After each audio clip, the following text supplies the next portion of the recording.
Explain the Atom 1 and Atom 2 components of yourself. Atom 1 was meant to be this creative being and to have the ability and the intelligence to go and create something of his own, on his own, and have the motivation to do it for himself and for his community. Like Atom 1, I have this motivation to draw and paint and use my own style in those things because I want to feel that satisfaction of having completed my own creation. Like Atom 2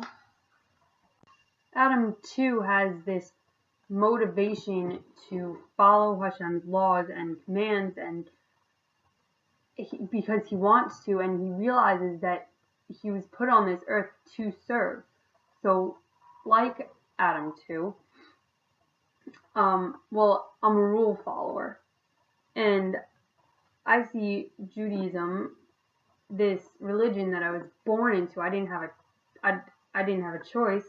I was born into it.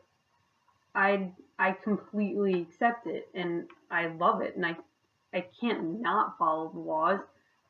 It feels wrong if I don't, and it's fun to, like, I don't know, it's fun. It's almost like an addiction. What do you think is the ideal balance between the two atoms? I would say that the ideal balance between atoms 1 and 2 would be to be able to want to do things for yourself and your community, but knowing what the boundaries are and knowing that, of course, Hashem is always going to come first. And if there's something that you had to put yourself before Hashem and the Torah and all of those things, knowing that there's a point where, like, you can't cross that line, and the boundaries meaning like the Torah and stuff.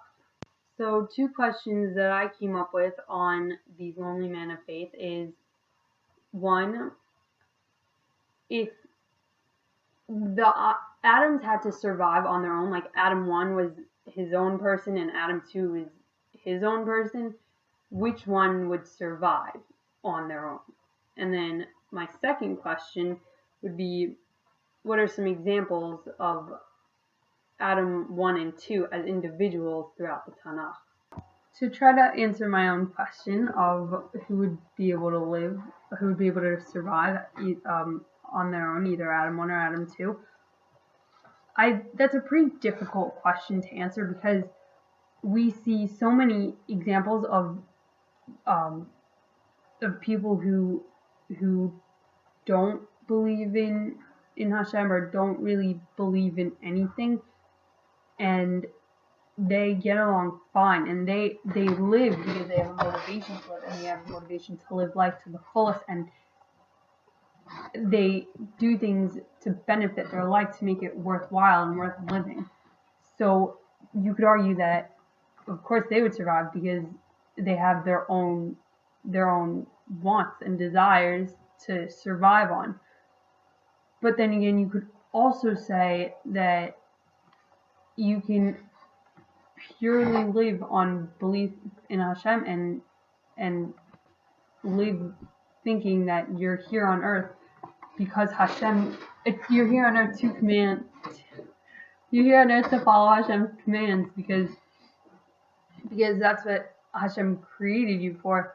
And we could see that you can easily survive like that because Bnei Israel, 40 years in the desert, they had absolutely nothing, and they totally relied on Hashem and belief in Hashem. So you can argue that Atom 2 would survive, but I mean, are they really living life to the fullest? Like, how worthwhile is it to live? That's not a way of life that really it's not really so fulfilling. I mean, maybe it is, but you're not really doing anything for yourself in the sense that the Adam 1 group, they do things for themselves and their community because they want to. But the Adam 2 half, they feel that they're doing what they're supposed to be doing, which is doing what Hashem commands them to. Is that really so satisfying? So really the answer is both of them would survive, but neither one would be living life to its full extent. They would be surviving but not living. So really they need each other to balance off.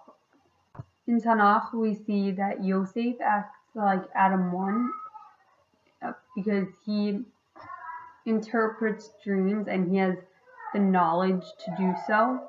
And then Abraham is kind of like Adam 2, who, because he almost killed his one and only son that he tried so hard to have, and just because Hashem said to, he was like, okay, yeah, sure, I'm gonna go up there and sacrifice my son, which is pretty crazy.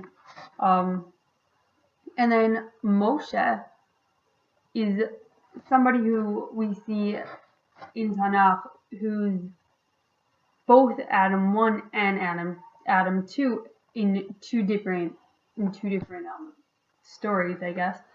And the way he's like Adam 1 is that he kills the Mitzri because he wanted to change the status quo, and he wanted to show that just because he's a slave doesn't mean that he deserves to be treated like the way that the Mitzri was treating him.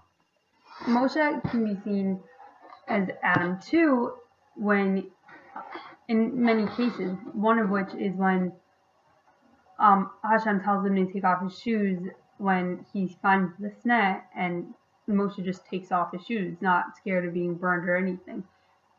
Another time is in the splitting of the Yam Suf, and basically all of the Makot. Hashem said, Moshe, do this, do that, and yeah, he was a little hesitant, but in the end he did it. And these are really ridiculous things that are so unimaginable and so miraculous.